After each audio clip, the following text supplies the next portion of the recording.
In the world of investments, there was no one quite like Bill. Bill had spent 2 long decades navigating the tumultuous waters of the stock market, but his luck seemed to be a rare breed of bad. His investments were like a comedy of errors, with more plot twists than a soap opera.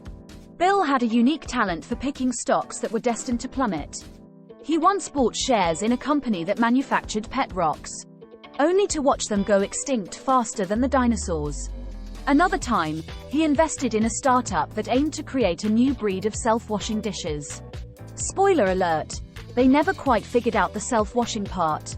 His most infamous investment, however, was in the once great Kodak.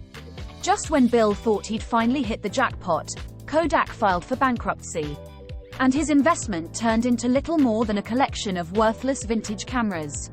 One evening, after a particularly soul-crushing day watching his stocks plummet, Bill decided to seek wisdom outside of Wall Street.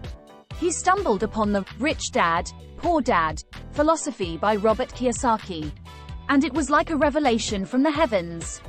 Why chase after stocks when I can chase after "for sale" signs? Bill thought. With a newfound determination, Bill transitioned from a stock market enthusiast to a real estate aficionado.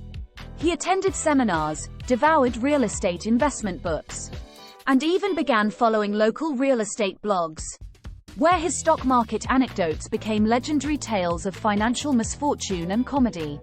His first foray into real estate was, in true Bill fashion, an adventure filled with hilarity. He purchased a charming but dilapidated Victorian-era house that seemed to have more quirks than a funhouse. The place was haunted by noisy squirrels and inhabited by a leaky roof that was convinced it was Niagara Falls. Bill, armed with a toolbox he'd inherited from his grandfather and a how-to-fix-it YouTube playlist, set out to become a DIY master. His attempts at plumbing were like a comedy routine, with more water spurts and toilet mishaps than anyone could count.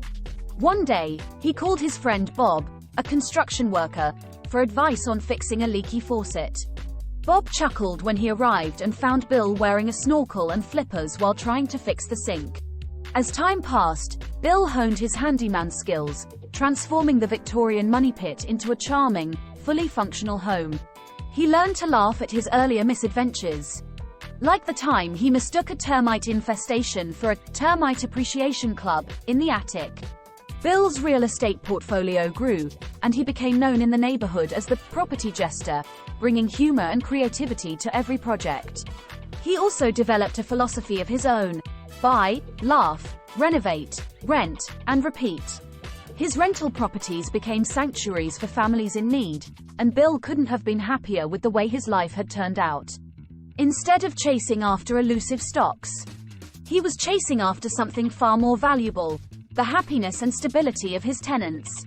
Bill may have spent 20 years chasing stock market dreams, but he had finally found his true calling in real estate. His portfolio wasn't just about profits, it was about creating homes where families could build their futures.